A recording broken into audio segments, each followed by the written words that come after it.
guys, I'm Tim. I'm Anna. This is the Tabletop Game Reviewer. We're going to bring you guys a review of The Village Crone by Fireside Games. Ooh. We did get an early copy of The Village Crone from Fireside Games, so we want to thank them for letting us get this before it goes out on the 16th of this month.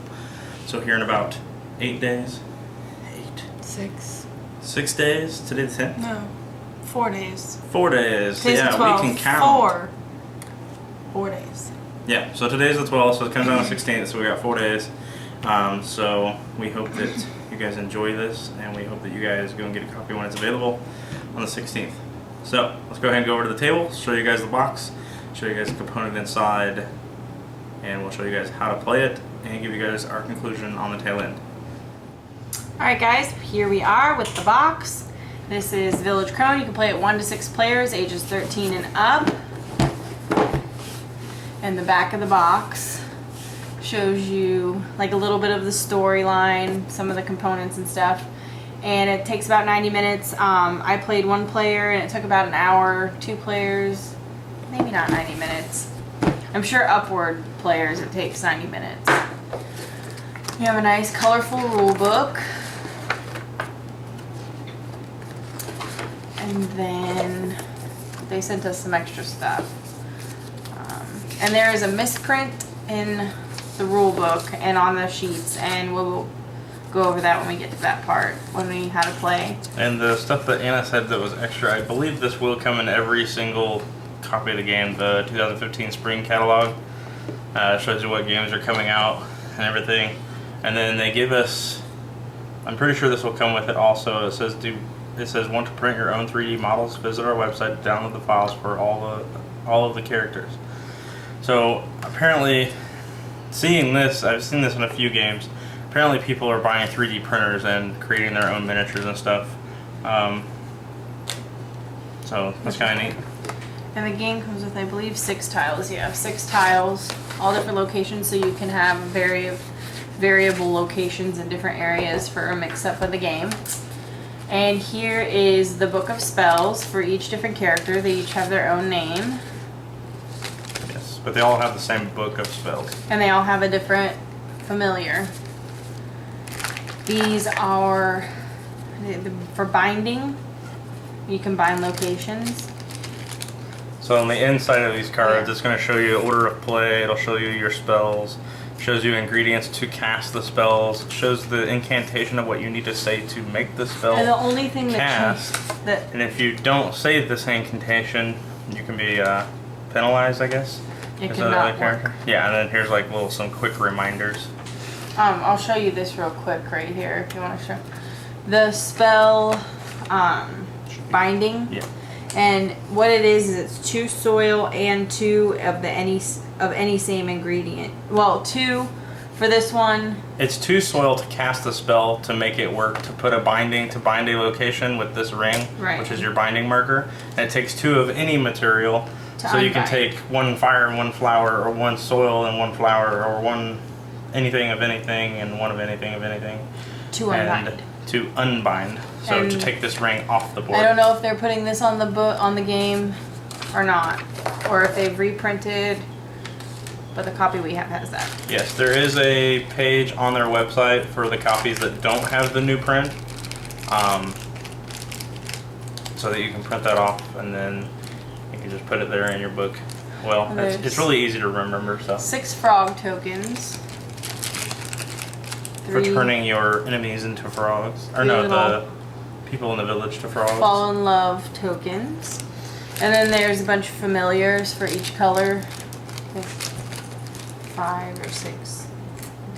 Yes, and those are the creatures that you control. And here is the witch's broom. This indicates player, or starting player.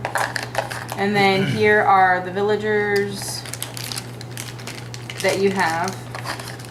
And you don't play a villager, you just move the villager. You're a witch, you're messing with the villagers, making them fall in love and whatnot. Yeah, so that's what I was getting ready to say earlier, but I was just like, no, you don't play as those characters. Here's all the different types of things. Obviously those are all flour. And then we have silver. And we have fire. And we have soil. And then we have... Oh, that's it. That's all soil.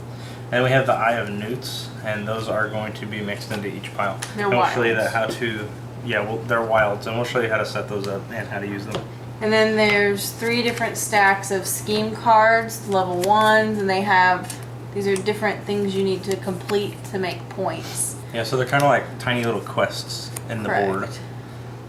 And then the first person to 13 points wins.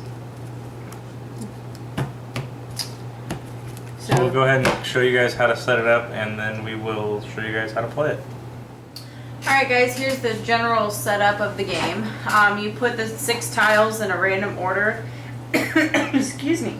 And we kind of screwed ourselves up, I mean, because our random things is like really far away from each other. Sometimes they're really close. Like if this board was like switched this way, they'd be really close to each other.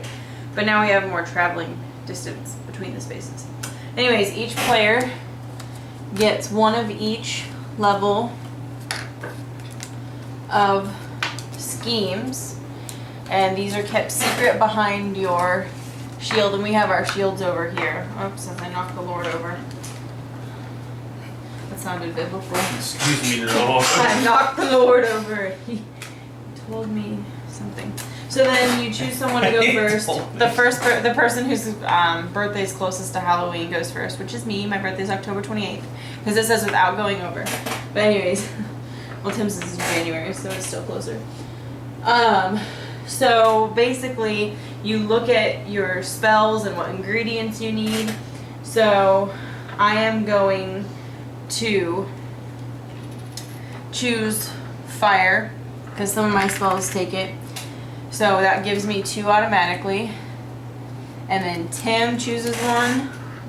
And by the way, this is the setup, and now we're in the gameplay. Now we're in the gameplay. You put your frogs and your hearts and everything up. And so since I'm first, I'm gonna get the witch's broom. So you put yours there.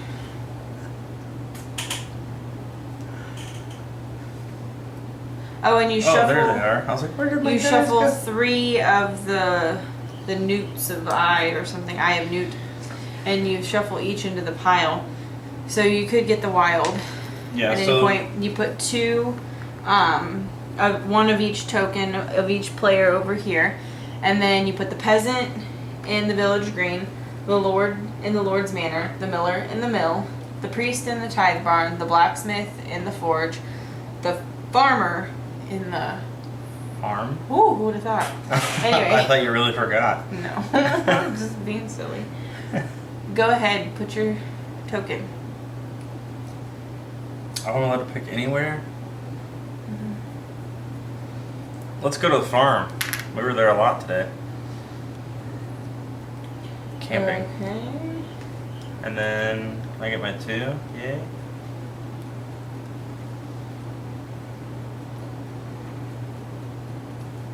Okay, sorry. And then I'm going to get 1 of You mean a 2? flower. 2. Oh yeah, we have to deploy all these dudes, don't we? No, just 2. Plus this one that's here. So you are left with 2. You have 5. Uh-huh. 3 are deployed automatically. Okay, nothing happens yet. That's when there's 3. So this is set up still, really. This part where you're doing this. Now, the game starts. So each phase of the game, there's 4 different phases, sorry. And each phase, well, minus the last one, happens, each player does in each phase. So the first phase is tithe. So each witch must tithe. So you put 1 in the tithing barn, unless you have a familiar in the tithing barn, then you don't have to tithe. And then the next phase is move and cast spells. And I'll read this to you because it's easier just to read it from here. After every witch has tithed, every witch in turn order may move any of their familiars and or villagers up to 6 spaces total. And that's not their villagers, any villagers. You may cast spells, and you may score completed witches schemes after moving, casting, and scoring. Draw new witches scheme cards.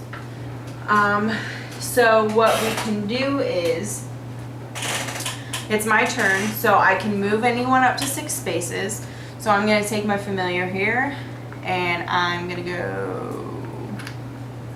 1, 2, 3, 4, 5, 6. This whole space is counted as 1. Your whole circles. Do you want to say something? No? Okay. Nope, you got it. Okay. then I'm going to cast a spell. So I have to read the spell, or the spell will fail if anyone calls you out for not reading. So, from the belly of desire and the laws of attraction, be chained now without distraction. So I am casting a love. But, just so I can show you guys this, I will say your evil schemes and bad intent now are simply spells misspent. Are you serious? Yes, that means I can pay a soil and anything that I have, other ingredient, to pay that cost to negate what you're going to do. So I lose my things here, Now, and they get discarded to the side. if I hadn't done that, you were going to turn someone into a frog? No. Oh no, you were going to make 2 villagers fall in love. Yeah. So I did my movements. I've cast the spells I could cast with the ingredients that I have. I can't cash any scheme cards in because someone stopped me from casting a spell. And that would end my turn. So now it's Tim's turn to do his move and cast spells. Well, like, even my number 1 card, my card that's only giving you 1 point is... Oh, I guess not. I guess I did have the resources for that. I guess I should pay attention. But you wasted them on me. I know. Well, yeah, I did. This game can be very screw your neighbor because also as you're trying to get your stuff done, other people are trying to get their stuff done with the same villagers and whatnot. So someone might turn the villager you need to be a person into a frog. So then you have to get more resources to turn them back into a person. And it gets crazy. So are you casting spells? I have no materials Are you to moving? do so. Moving. Yes, I'm going to move so that we can also show you this mechanic. 1, 2, 3, 4, 5, 6. How does this work again? We have 3 tokens on here now. Oh yes, I need the rule book for that. Because that's what happens is it's a very specialized thing. Yes, no. Mine stays here. These 2 go to the village crone. Or the village green. This is called scattering. Right? If any more than, okay, so if there is one more than players, So however many players plus 1. plus 1, if that number reaches any location So there's- besides the village green, there's something that calls scattering. So there's 2 players, there's 3 familiars there.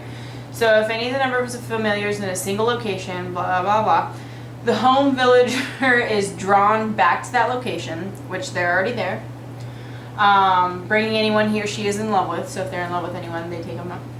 All but the last familiar are sent back to the village green.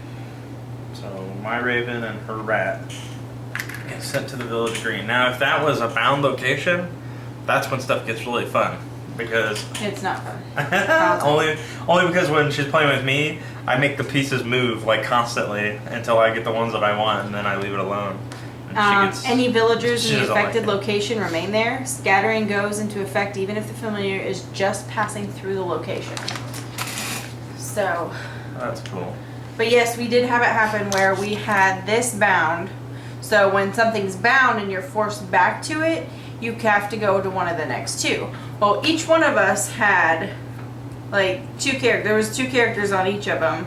And so Or it was literally a back and forth bounce. It was ridiculous. So Yeah. Eventually, she just let her guys go to somewhere she didn't want them to go, and I ended up getting my tiles. yeah, because I was trying really hard to get something to happen, and it was not happening.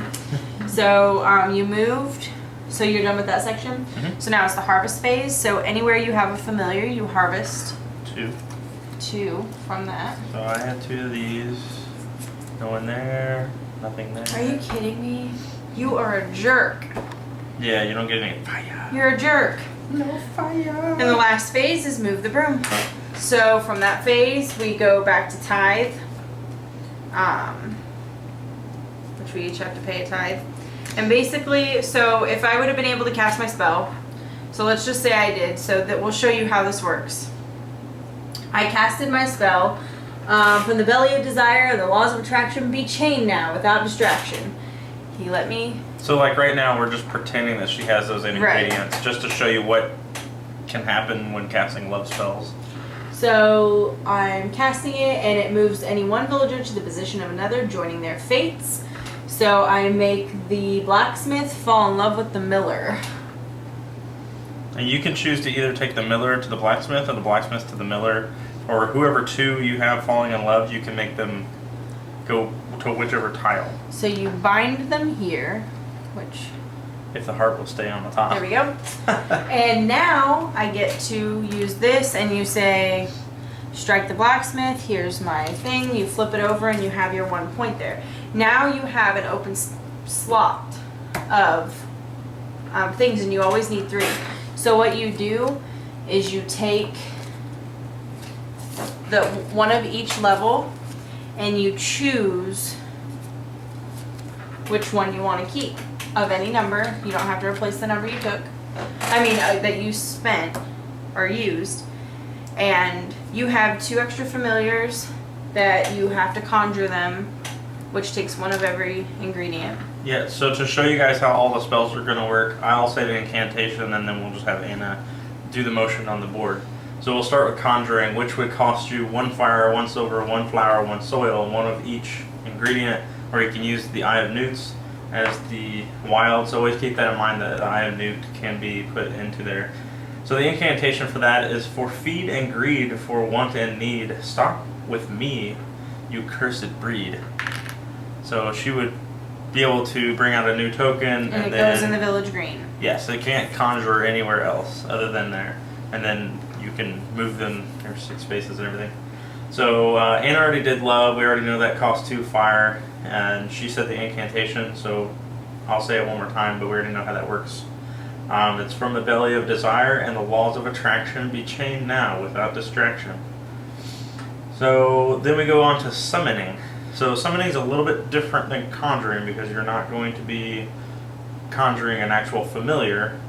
The summoning is move any one villager or any one familiar to any location except the village green containing one of your familiars. That's going to cost 1 flour, 1 ingredient from the target location. So if I'm going to the mill, then I need to have 1 grain to go there. And it's by the beast that flies and beast that crawls appear at once within these walls. So it would move the Lord over to there. And now I get to use this. Get the Lord and the blacksmith out into the mill. So as we go through these, Anna's going to win. So the next one is switching. It's switch the positions of any two villagers and or familiars in play. And that costs 1 silver and 1 soil. Distance sight or distance vast. Transpose your place and do it fast. And to make the game a lot more interesting, I think saying it in a creepy voice would even be fun. That's what I was doing. Can I read the next one? Transformation? Yeah. So you remove a villager from the board and replace it with a frog, or remove a frog from the board and replace it with a villager not in play. It costs 1 fire and 1 flour. Like wheat from soil is crushed to flour, thy form is now within my power! And so, anyways. Does anybody want a free girlfriend? Anyways, so if there's a situation also where there's 2 frogs or multiple frogs, we've had like almost all of our villagers frogs at one point. If, say you have a frog here and a frog here, just say for instance, and you know that maybe this was the peasant and that was the farmer, it does not matter which one you put there. When they're all over here, they lose their identity. And you can replace them with anyone who's on the side. So it's almost like using a frog as a portal. Like you can make, say if there's a frog here and say you can't move all that way over here. I mean, to move a frog, you can use your familiar and then you can move it 6 or whatever. The frog will not move 6 on its own. You have to use a familiar basically put the frog on the familiar's back and do it that way. Except but for the portals. let's say if this frog was all the way over here and you had the Lord here, you could turn the Lord into a frog on your turn and hope that everything goes the way that you need it to be. And then be like, oh, well, I needed the Lord with the priest. So you do the spell again when it comes around to your turn. And you can cast and there you multiple go. You use spells the on your frog turn. as a portal. You can cast multiple spells on your turn as long as you have the Yeah, and if you have ingredient. the ingredients, yeah, you can make the Lord disappear there as a frog and then reappear here as a frog, or out of a frog. So it's like using frogs as portals is the way I think of it. What's our next one? Fortune? So you draw any 3 cards from the tithe barn and add them to your hand. So what was any 3 cards? Oh from yes, the tithe any barn. 3 cards. There's different. There's a different one that says any 3 of the same. there's- Yeah, that's what I meant. Yeah, any 3 of the same one. That's why I was like, did that read right? But she read it right. What once was wrought is wealth unseen. I command thee now, riches be gleaned. I have too much fun with this game, if you can't tell. We'll get to that part in the review section. Okay, then there's binding. Lock a location down so that nothing may enter or leave and no spells may be cast. In the location. Ingredients are still harvested. To unbind, cast again, changing incantation. So to bind a location, you'd say, come what may, come what might, shut the door and lock it tight. And then to take it off, this is the part that was, it cost 2 of any ingredient instead of the 2 soil on the first one. But to unbind, change the last sentence. Oh. Come what may and come what might, open the door and let in the light. You shall not pass. Well, now they can pass. Throw some Lord of the Rings in there. Anyone want to? No, I'm not He was giving it away. Gandalf the White. Well, he was gray when he did that, but then he was white, so he had the light. I wouldn't give you away. See how that goes? You'd give me away. Yeah. What? And then protection, which is what Tim did to me. Block any spell by another witch before he or she takes another action. 1 soil, 1 of any ingredient. Your evil schemes and bad intent now are simply spells misspent. So that's all the spells. It's way fun. And what's really awesome is the order of play here, your spells are here, and your reminders here. Something like completing a witch's scheme out of turn costs 1 silver. Discarding and drawing a new witch's scheme card costs 1 silver. Frogs can be moved only by familiars. Oh yeah. So if this familiar is going this way, you can't just move a frog there. The familiar has to take the frog there. Oh, you did say that? Oh, I'm sorry. And when a couple in love is turned to frogs, the love spell is broken. That's the only way you can break it.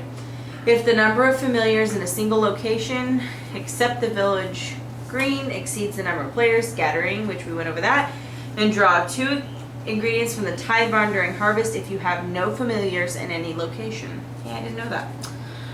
So, that is how to play Village Crone. You win by the first person to hit 13 points, I believe. Let me make sure that that's accurate. I am a rule book junkie, and I love their rule books. They're easy to read, if I can find it. Ending conditions. The game ends when a witch scores 13 points and everyone has had his or her turn on the final move and cast spells, phase has harvested. And then you can also play this solo, which the game totally changes when you play solo. You are a 1 witch, and there's only 10 of each stack. And you have to get your so many points, I think, before 2 stacks run out. So that's what's really cool about this game, is you can play solo and you can play with a group of people. So this is the Village Crone. Now we'll tell you what we think about the game. Alright guys, here's our conclusion for the Village Crone. What do you think about it? I'm gonna put the spotlight on me. Yeah. What do you guys think about her hair? Marissa Freeman Anyways. did it in Shelbyville, Indiana. It looks great. Anyways, Anyways, back to the Village Crone.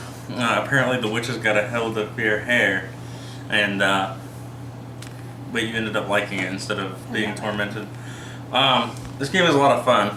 It's definitely worth getting once it comes out, which is in like 2 days, and we're like way deep into putting this review out. So we want to apologize to Fireside Games for that. And I think it's a lot of fun being able to manipulate the map, and you don't actually play as a physical, like a witch moving around a board. You play it like you're flying above this town and you're just casting spells down. That's what the rulebook says in it, and so we didn't talk about that in role play. But yeah, that's like a really cool concept. That like you're just really manipulating everything on the board by casting your ooby booby spells. Yeah, so it kind of reminds me of like Hocus Pocus when they're flying around on their brooms and they're just doing the singing, which is completely different, I guess. But but think about that. You're Hocus Pocus flying around the town, just manipulating everything, and kind of like turning everybody into frogs and binding and unbinding and all that stuff. Making people fall in love. Yeah, I remember you guys can get the little mistake on the early copies that were made for the unbinding. You can just, it's 2 of anything resource-wise, which is really easy enough to remember. So we didn't put anything on our cards or any kind of reminder. We just remember. It's a really easy thing to remember. I mean, I guess if you're a seasoned gamer, you would be able to remember. But if you're new to gaming, and this is like one of the new games, one of the very first games you play, then maybe you'll want to write it down on a piece of paper, at least on a note or something, or go on the website, get the thing, and all that. I loved it. I played a solo version of it the day we got it. The rulebook was super easy to read, which I love that. Which most Fireside Games rulebooks are easy to read. But I played the solo and I really liked it. I think I played it twice. And it's really hard solo because you have to beat a time clock, but you have to use the ingredients are the time clock. You have to use them to do your spells, but you can't use too many of one kind of spell, but you only have whatever schemes you have. And then it's fun playing multiplayer too. We've only played it 2-player. I'd love to play it with more because it would make it even more challenging with everyone taking all the different villagers, different places when you need them one place. And I think it's at that point, if there's 4 people playing and everything's being manipulated, that you have to play it sort of. I would say you have to play it like kind of like Flux. You just got to go with it and just hope that you get whatever it is on your cards. I mean, you can try as hard as you can to move stuff. Now this is just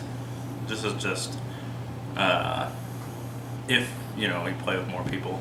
We haven't actually done it, so I may be completely off. Maybe it's just like 2-player, but I do see where it could be really complex on where like you need something somewhere and somebody will turn it into a frog, or they'll bind that location, or they'll move a character out of the zone that you needed them to be in, stuff like that. And then you can cast a spell to cancel people's actions. So yeah, it's a great game. I had a lot of fun. It's very different from what we've played from Fireside, but it does have that like 1 to 6 player aspect. Yeah, like, if the Fireside Games logo wasn't on the box, you would have thought this didn't come from them. But the rulebook felt very Fireside. The pieces come not in punch outs; they come already punched out, which is very Fireside, and very lovely. I hate punch boards, but I just hate the trash after the punch board. Well, I have a hard time. I like doing the punch board part. It's the trash afterwards that I don't like. Well, I have a hard time. It fills my trash can because I got a tiny trash can. I pull like it rips the oh yeah, to rip the edge of the edge of the cardboard. Which I guess they could do that in the factory too, but I don't know. I didn't notice it on these ones, but I love the game. Go pick it up. It's a good one. Yeah, so this launches on the 16th of what month are we in? September. September 16th, 2015 is the launch date of this to hit the shelves. So, go visit your FLGS. For those of you that know what FLGS is, that's your favorite local game store. and get a copy of Village Crone from Fireside Games. So that's all I have to say. All positive things.